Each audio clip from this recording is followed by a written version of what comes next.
சொல்லி சொல்லி சொல்லித்தான் நாங்க எங்களுடைய பிள்ளைகளை தமிழ் பேச வச்சோம், தமிழ் பாடல்களை கேட்க வச்சோம், தமிழ் சினிமா படங்களை உட்கார்ந்து பார்க்க வச்சோம் பிள்ளைகளை.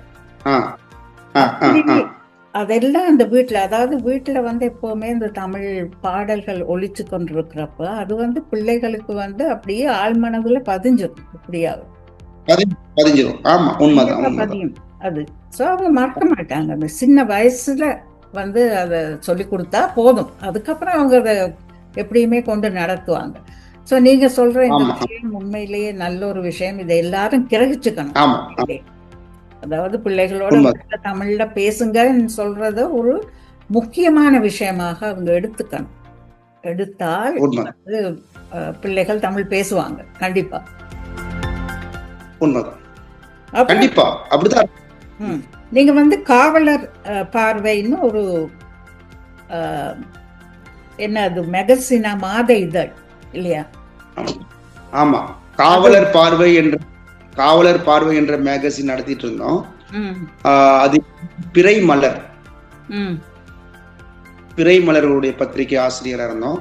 அப்புறம் அது இல்லாம சாதனை தமிழன் அப்படின்ட்டு ஒரு டெய்லி பேப்பர்ஸ், அப்புறம் மீடியா காவலன் அப்படின்னு போலீஸ் சம்பந்தப்பட்ட மந்த்லி மேகசின், அதுலயும் நான் சப் எடிட்டரா இருக்கேன். அது இல்லாம அச்சீவர்ஸ் வாய்ஸ் என்ற மந்த்லி மேகசின், அதுலயும் நான் எடிட்டரா இருக்கிறேன். அது இல்லாம all India all press media reporters association, அகில இந்திய அனைத்து பத்திரிகை ஊடக செய்தியாளர்கள் சங்கம், இந்த சங்கத்தின் நிறுவனர் தேசிய தலைவர் நான் தான் இருக்கிறேன். எல்லா பத்திரிகையாளர்களும் நம்ம சங்கத்துல இணைஞ்சிருக்கிறாங்க. அது இல்லாம national people forum of India, இந்த அமைப்பு பழங்குடியினர் மக்களுக்காக ஆரம்பிக்கப்பட்ட ஒரு அமைப்பு, மலைவாழ் மக்களுக்காக வேண்டிய. இந்த அமைப்பினுடைய நிறுவனர் தேசிய தலைவராக நான் இருக்கிறேன்.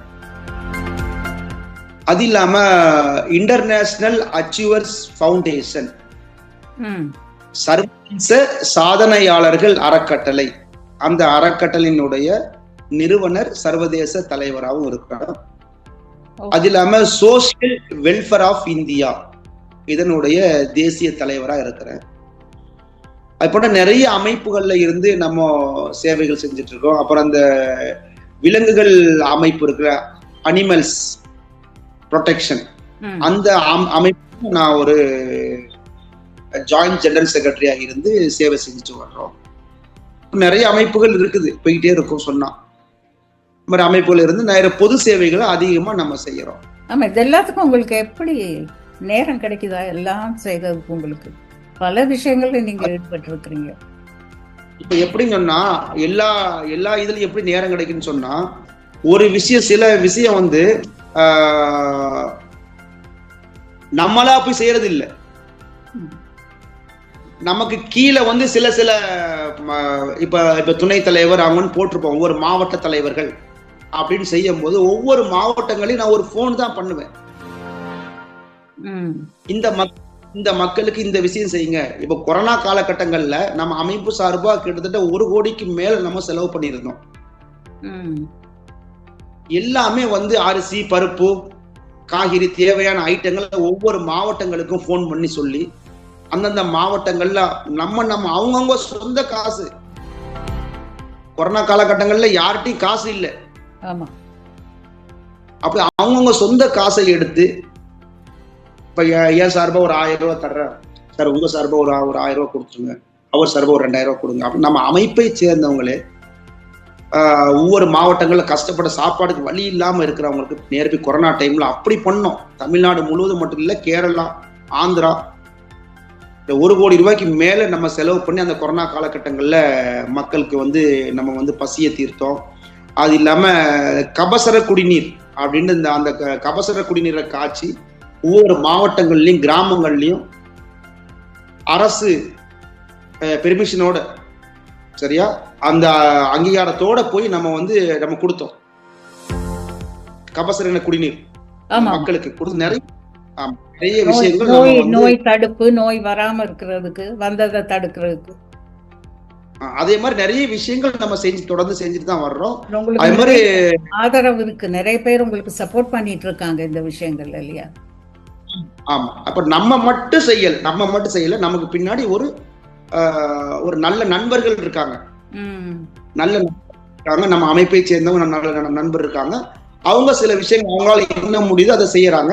அதை அப்படி நம்ம வந்து அப்படி அதாவது ஒரு கை தட்டினா ஓசை ஆகாது, இப்ப 2 கை ஓசை கேக்குது. அதனால என்ன சொல்லுவாங்கல்ல, தனி மரம் தோப்பாகாது, நிறைய மரங்கள். அதே மாதிரிதான் நம்மளுடைய அமைப்பு. ரொம்ப ரொம்ப சந்தோஷமா இருக்கு சார் இது கேட்கறதுக்கு. என்னுடைய வாழ்த்துக்கள். என்னன்னா, ஒரு விஷயத்த வந்து நடத்தும் போது தனிப்பட்ட முறையில் நடத்துறது ஒரு விஷயம், இன்னொன்று எல்லாரையும் சேர்த்து நடத்தும் போது அது வந்து அவ்வளோ சாதாரண ஒரு விஷயம் இல்லை. எல்லாரையும் ஒரு இடத்துல சேர்க்கறது, எல்லார்கிட்டையும் வேலை வாங்குறது, நீங்க நினைக்கிற விஷயங்களை மற்றவர்கள் மூலமாக சாதிக்கிறதுன்றதெல்லாம் கூட அவ்வளவு சுலபமான ஒரு விஷயமா எனக்கு தெரியல. அதுக்கு நிறைய நீங்க பாடுபடணும், நிறைய பேரோட தொடர்புலேயே நீங்க இருக்கணும் இந்த நேரம் இல்லையா? அந்த கோஆர்டினேஷன் இருக்கு இல்லையா, தொடர்பு உங்களுக்கு எப்போ இருந்துகிட்டே இருக்கணும். இருந்தா தான் உங்களுடைய விஷயங்கள் எல்லாம் சரிவர நடக்கும். எங்களுடைய வாழ்த்துக்கள். ஆஸ்திரேலிய தமிழ் மக்களின் சார்பில் நான் உங்களுக்கு என்னுடைய வாழ்த்துக்களை நான் தெரிவிக்க விரும்புகிறேன். ஒரு விஷயம், நாங்கள் இந்த நிகழ்ச்சியை நிறைவு செய்ய முதல் இன்னும் ஒரு விஷயம் உங்களுக்கு கேட்க நான் விரும்புகிறேன். இந்த உலகத்தமிழ் கலை பண்பாட்டு கலைக்கூடம் ஒரு நிகழ்ச்சியை வந்து டிசம்பர் மாசத்துல யாழ்ப்பாணத்தில் நடத்துறதாக இருந்தீங்க. அது வந்து அசம்பாவிதமான சில சம்பவங்கள் இலங்கையில நடைபெற்றபடியால் அதை வந்து நீங்க இப்ப ஜனவரி மாசத்துக்கு ஒத்தி வச்சிருக்கீங்க. அதை பத்தி கொஞ்சம் சொல்லுங்க. அதாவது யாழ்ப்பாணத்துல வந்து டிசம்பர் 10ஆம் தேதி நம்ம ஃபர்ஸ்ட் முடிவு பண்ணியிருந்தோம். அதுக்கப்புறம் வந்து ஜனவரி மாதம் 11ஆம் தேதி அப்படின்ட்டு நம்ம அந்த தேதியை மாத்தி வச்சிருந்தோம்.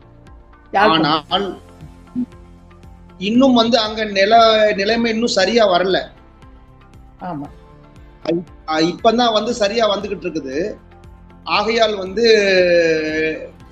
நம்ம அமைப்பை சேர்ந்தவங்களும் முக்கிய நபர்களும் கொஞ்சம் தள்ளி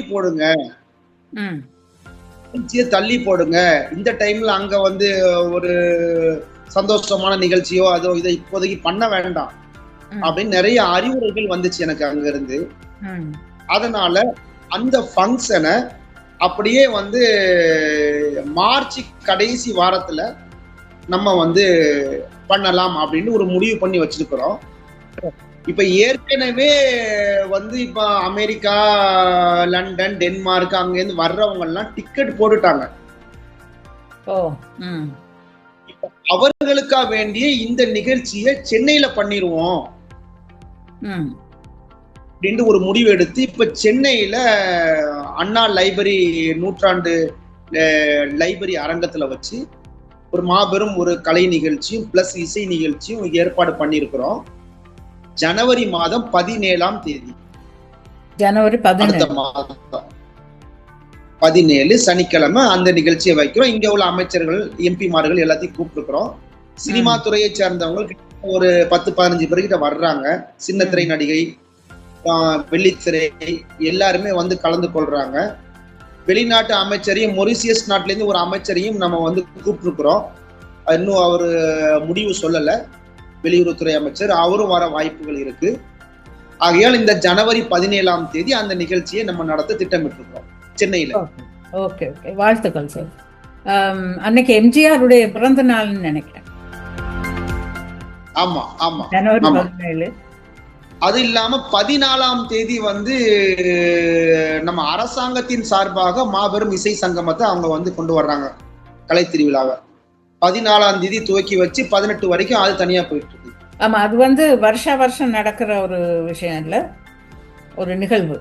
போன தடவை நான் வந்து அயலக தமிழர் உடைய அந்த விழா நடந்து இல்ல 2 தினங்கள், போன வருஷம் நான் வந்து. நீங்க வந்தீங்களா? ஆமா, ட்ரேட் சென்டர்ல. சென்னை ட்ரேட் சென்டர் நடந்தது. ஆமா. ஓகே, உங்களுடைய நிகழ்ச்சி நல்லபடியாக நடக்கணும், எந்த விதமான தடைகளும் இல்லாமல் வெற்றிகரமாக நடக்கிறதுக்கு எங்களுடைய வாழ்த்துக்களை நான் தெரிவிச்சுக்கிறேன் சார். அப்புறம் வந்து உங்களுடைய குடும்பத்தை பத்தி சொல்லுங்க. உங்களுடைய குடும்பம், அதாவது என்னுடைய சொன்ன அப்பா உங்களுக்கு தெரியும், மறைந்த சங்கநாத செம்மல். அம்மா வந்து என்னுடைய தாயார் வந்து அவங்க பேர் வந்து ஆதம் பிபி. அவங்க வந்து என்னுடைய அக்கா வீட்டுல இப்போ சவுதியில இருக்கிறாங்க. எங்க அம்மா பேரு ஆதம் பிபி. அண்ணன் பேர் வந்து முகமது ஷமீம் சொல்லி, அவர் வந்து மெடிக்கலுடைய இதை படிச்சு அங்க ஊர்லயே செட்டில் ஆயிட்டாரு. எங்க காயில் செட்டில் ஆயிருக்காரு. இன்னொரு அக்கா வந்து சவுதியில செட்டில் ஆயிருக்காங்க. தங்கச்சி ஊர்ல இருக்கிறாங்க. தம்பி வந்து சவுதியில இருக்கிறாரு. சரி, உங்களுடைய மனைவி பிள்ளைகள்? மனைவி வந்து என்னுடைய மனைவி பேர் வந்து அஜிபா பர்வீன். அவங்க வந்து ஹவுஸ் ஒய்ஃப் தான். அது இல்லாம என்னுடைய மூத்த மகன் வந்து எங்க அப்பாவுடைய பெயரை வச்சிருக்கிற ஷேக் முகமது. அப்படியா? அவர் வந்து 9th படிக்கிறாரு. மூத்தவர் 13 வயசு ஆகுது. பாடுவாரா? பாடுவார் பாடுவார் பாடுவார். ரெண்டாவது பொண்ணு வந்து 5th படிக்கிறான், 5ஆம் கிளாஸ். அவளுக்கு வந்து என்னுடைய அம்மா பேர. 3வது பையன் வந்து இப்ப 2nd ஸ்டாண்டர்ட் படிக்கிறான், 2ஆம் கிளாஸ். அவருக்கு வந்து என்னுடைய மாமனார் பெயரை வச்சிருக்கிறேன், அப்துல் ரசாக். பரவாயில்ல, நீங்க அப்படியே அந்த பரம்பரை பேரை அப்படியே கொண்டு போறீங்க இல்ல? ஆமா, நிறைய பேர் சொல்லுவாங்க புது பேரை வைங்க, புது பேர் வந்து கொஞ்சம் லேட்டஸ்டா இருக்கும். நான் என்ன சொல்லுவேன், நம்ம பெத்தவங்க பெயர் தான் வைக்கணும், அந்த பேர் வந்து நினைச்சுக்கிட்டே வரணும் அப்படின்னு என்னுடைய எண்ணம். என்னுடைய மத்தவங்க எப்படி தெரியாது, என்னுடைய எண்ணம் அது. எங்க குடும்பத்திலேயே வேற வேற பேர்லாம் வச்சிருக்காங்க, நிறைய புது பேர்லாம் சேர்த்து வச்சிருக்காங்க. நம்ம அந்த புது பேர் சேர்க்கறதெல்லாம் இல்ல, ஒரே பேர் தான் இதான் அப்படின்ட்டு. நல்ல விஷயம். அப்புறம் இன்னொரு விஷயம் நீங்க எனக்கு சொல்லணும் சார். நீங்க வந்து பல விருதுகள், நிறைய விருதுகள் வாங்கியிருக்கீங்க, அது பத்தி கொஞ்சம் சொல்லுங்க. அதாவது 2006ஆம் ஆண்டு 2005ஆம் ஆண்டுல இருந்து நான் ஊர்ல வசிக்கும் போது, காயல்பட்டத்துல இருக்கும் போதே சிறு சிறு வேலைகள்லாம் பார்ப்பேன். இந்த பக்கத்து வீட்டை சொல்லுவாங்க, கொஞ்சம் வயசான ஆட்கள் கொஞ்சம் மெடிக்கலுக்கு போயிட்டு வாங்க, பார்மசிக்கு கொஞ்சம் மெடிக்கல், அதெல்லாம் நான் வந்து இன்ட்ரெஸ்டா எடுத்து போய் வேலை செஞ்சு கொடுப்பேன். மாத்திரை வாங்கி கொடுக்கறது, மருந்து வாங்கி கொடுக்கறது. திடீர்னு தூத்துக்குடி திருநெல்வேலி போனா கொஞ்சம் ஹாஸ்பிட்டலுக்கு வர முடியுமா அப்படின்னு கேட்பாங்க பெரியவங்க. நான் கூட வர்றேன் அப்படின்னு சொல்லி பஸ்ல கூட்டு போயிட்டு வருவேன். இதே மாதிரி வேலைகளை. அப்புறம் வந்து ஒரு மார்க்கெட்டுக்கு போகணுமா, அதாவது வயதானவர்களுக்கு, அதாவது ஒன்று செய்ய தெரியாதவங்களுக்கு நான் சில விஷயங்கள் வந்து சமூக சேவையா எடுத்து செஞ்சுட்டே இருந்தேன்.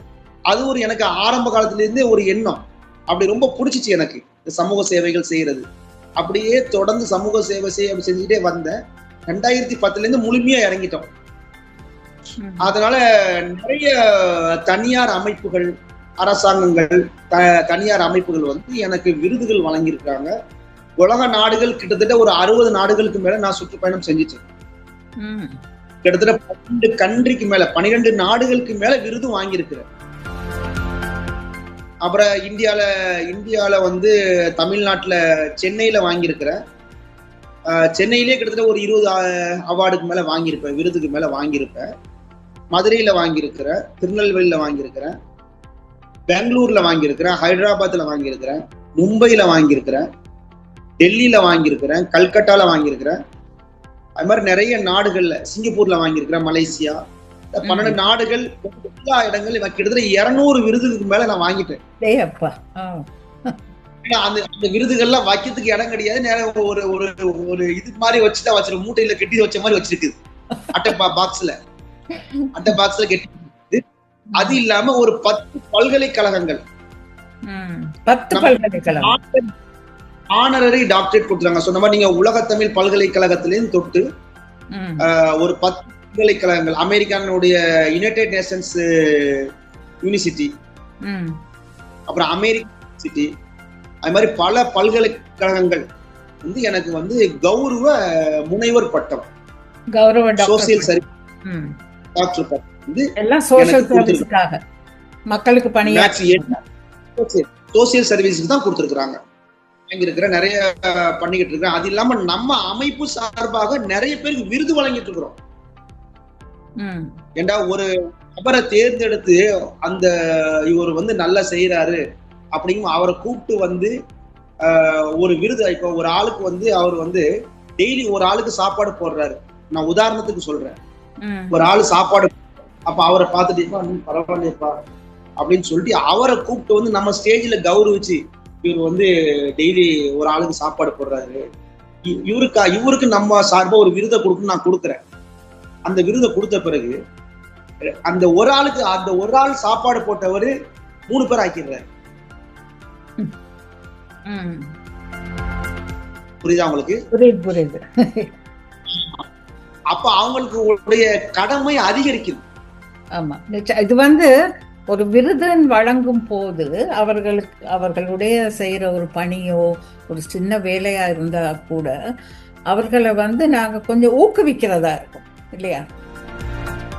ஆமா ஆமா ஆமா, ஊக்குவிக்கிறதா இருக்கும். அது மட்டும் இல்ல, இப்போ ஒருத்தர் வந்து இப்படி ஒரு விருது வாங்குறாருன்னா உடனே மற்றவங்களுக்கும் மனதுல தெரியும், ஓ நானும் இப்படி பண்ணலாம், பண்ணுனா எனக்கும் ஒரு விருது கிடைக்கும் என்ற ஒரு மனநிலையும் சிலருக்கு ஏற்படலாம் இல்லையா? இந்த விருதுங்கிறது அதான், அந்த விருதுங்கிறத வந்து ஒரு விஷயங்கள் செய்யும் போது இப்ப இவருக்கு நம்ம அந்த விருதை வழங்கும் போது இன்னொரு ஆள் பாப்பாரு, நம்மளும் அந்த மாதிரி விஷயங்களை செய்யலாமே, அதே மாதிரி நிறைய விஷயங்களை நிறைய வந்து சமூக சேவை செய்யலாமே ஒரு ஒரு ஆசை எண்ணத்துல வந்து தூண்டும். சரி, அதால நல்ல விஷயங்கள் நடக்கும், நிறைய நடக்கும். அதனால நம்ம வந்து இப்ப 100 பேர் கொடுக்குறோம்னு சொன்னா நம்ம அந்த 100 பேருமே அதை செஞ்சிட மாட்டாங்க. ஆமா, 100 பேருக்கு விருது கொடுக்குறோன்னு சொன்னா அந்த 100 பேருமே நல்லது செய்வேன்னு நம்ம நினைக்க முடியாது. அது நம்மளுடைய முட்டாள்தனம். அதுல ஒரு 25% செய்வாங்கல்ல அந்த தாட், அந்த மைண்ட் கொண்டவங்க. அதனால இதே மாதிரி விடயங்கள் நிறைய விஷயங்கள் வந்து கொடுக்குறோம். நிறைய மக்களை, அதாவது அடித்தட்டு மக்கள், விளிம்புல இருக்கிற மக்களுக்கு நம்ம தேடி சென்று கொடுக்குறோம். நிறைய அவங்கள ப்ரொமோட் செய்யறோம். அது இல்லாம இப்ப வந்து சமீப காலத்துல திருநெல்வேலியில ஒரு மாபெரும் கலை நிகழ்ச்சி பண்ணோம். நம்மளுடைய தமிழ்நாட்டுடைய அரசியல்வாதிகள் எல்லாம் வந்தாங்க. இலங்கையிலிருந்து இலங்கை பெருந்தோட்டக்கலை அமைச்சர் பிரதீப் குமார் அவரையும் அங்கேருந்து வர வச்சு அந்த நிகழ்ச்சிக்கு சிறப்பு விருந்தினா வர வச்சு நிறைய விஷயங்கள் பண்ணோம். அவரு இந்த நிகழ்ச்சியை பார்த்து ரொம்ப அசந்துட்டார். அவர் அப்படி அப்புறம் பாரம்பரிய நெல்லையப்பர் கோயிலுக்கு கூட்டு போய், நெல்லையப்பர் கோயில் கட்டி கிட்டத்தட்ட 1200 வருஷம் ஆச்சு. அந்த கோயிலுக்கு கூட்டு போய் காட்டி இந்த விருது நிகழ்ச்சியில பங்கு கொண்டு, அப்போ சில விடயங்கள் செய்யும்போது, சில விஷயங்கள் செய்யும் போது நம்ம தேடி பார்க்கணும், ஏழை எளிய மக்கள் யார் இருக்கிறார், ரொம்ப அதாவது பின்தங்கிய மக்கள் யார் இருக்கா, இந்த மக்களை கொண்டு வரணும், அந்த மக்களுக்கு நம்ம எப்படி உரிய அங்கீகாரம் கொடுக்கணும், அந்த விஷயத்தை நம்ம உலகத்தமிழ் பண்பாட்டு கலைக்கூடம் சார்பாக செய்யறோம். மேக்சிமம் அதுதான் செய்யறோம். சில விஷயங்கள், அதாவது 75% அப்படி செஞ்சிடறோம். 25% ஒரு முக்கிய தொழிலதிபர்களுக்கும் ஒரு முக்கிய நபர்களுக்கும் அவர்களையும் கூட்டு வச்சு நம்ம செய்யறோம். நம்ம நிகழ்ச்சி நல்லபடியா நடைபெறணும்ல. கண்டிப்பா எல்லாம் நல்ல. அதனால வந்து சில விஷயங்கள் பண்ணிக்கிட்டே வர்றோம். உங்களை போன்ற சாந்தா ஜெயராஜ் போன்ற ஒரு ஆளுமைகள் வந்து எங்களுக்கு கிடைச்சது வந்து நாங்க பெரும் பாக்கியம் நினைக்கிறேன். எனக்கு ரொம்ப இஷ்டம். அதாவது ஆஸ்திரேலியா நாட்டின் தலைவியாக உங்களை நாங்க நியமனம் பண்ணிருக்கும் போது நீங்க வந்து வரும்போது எங்களுக்கு மகிழ்ச்சி, எங்க அமைப்புக்கும் மகிழ்ச்சி. இப்படிப்பட்ட ஒரு நபரை கொடுத்த டென்மார்க்கு சுகித்ரா மேடத்து அவர்களுக்கும், மீனா மேடத்து, ஜெர்மனி மீனா மேடத்து அவர்களுக்கும், அவங்களுக்கு இந்த தருணத்தில் என்னுடைய நன்றியை தெரிவித்துக் கொள்கிறேன். ஏன்னா இதே மாதிரி ஆளுமைகள் கிடைக்கிறது ரொம்ப கஷ்டம், அரியுது. அதனால எங்களுக்கு கிடைச்சிருக்குது. இந்த டைம் நான் உங்களுக்கு நன்றியை தெரிவித்துக் கொள்கின்றேன் எங்க அமைப்பு சார்பா. எங்க அமைப்பு, நம்ம அமைப்பு இனிமே. ரொம்ப நன்றி சார், ரொம்ப நன்றி. ரொம்ப சந்தோஷம் உங்க கூட இவ்வளோ நேரம் பேசினது, எனக்கு ரொம்பவே சந்தோஷம். மீனா உதயா அவங்க மூலமாகத்தான் எனக்கும் உங்களுடைய அறிமுகம் கிடைச்சது. அவங்களுக்கும் நான் இந்த சமயத்தில் ஒரு நன்றி சொல்ல கடமைப்பட்டிருக்கிறேன். ஏன்னா எல்லாருக்கும் எல்லாரையும் தெரியாது, தெரியறதுக்கான வாய்ப்பும் இல்லை. ஸோ யார் மூலமாக தான் இன்னொருவர் வந்து அநேக நேரங்களில் வந்து அறிமுகமாகறாங்க. அது வந்து ஒரு நல்ல விஷயம். நாங்கள் வந்து புத்தாண்டில் சந்திச்சிருக்கிறோம். ஸோ இந்த புதிய ஆண்டு 2026 ஆண்டு எல்லோருக்கும் ஒரு அமோகமான ஆண்டாக, ஒரு நோய் நொடி இல்லாமல் எல்லோரும் சந்தோஷமாக இருக்கக்கூடிய ஒரு ஆண்டாக அமையணும்னு நான் இறைவனை பிரார்த்தனை செய்கிறேன். உங்களுக்கும் உங்களுடைய நிறுவனங்கள், உங்களோட தொடர்ந்து பணியாற்றுகிற எல்லோருக்கும் எங்களுடைய வாழ்த்துக்கள். மீண்டும் நாங்கள் சந்திப்போம்.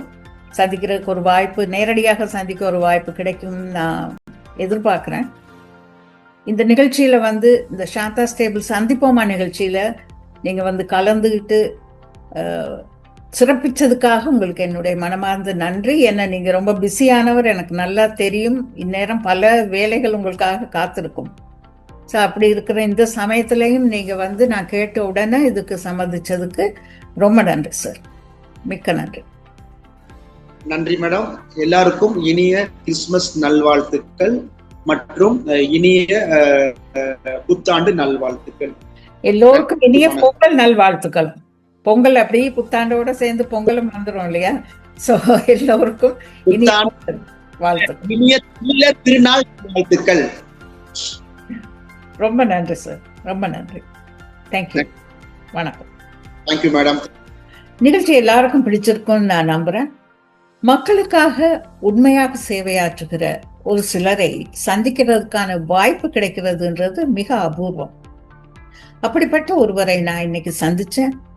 உண்மையிலேயே இந்த சந்திப்பு என் மனதுக்கு ரொம்ப சந்தோஷத்தை கொடுத்தது. அதே போல நீங்களும் இந்த நிகழ்ச்சியை விரும்பி பார்த்திருப்பீங்கன்னு நான் நம்புறேன். இவர் எடுக்கின்ற முயற்சிகள் அனைத்துமே வெற்றி பெற சாந்தா ஸ்டேபிள் மூலமாகவும் ஆஸ்திரேலிய தமிழ் மக்கள் மூலமாகவும் எங்களுடைய வாழ்த்துக்களை இவருக்கு தெரிவிப்போம்.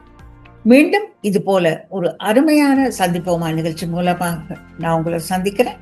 அதுவரை மிக்க நன்றி. வணக்கம்.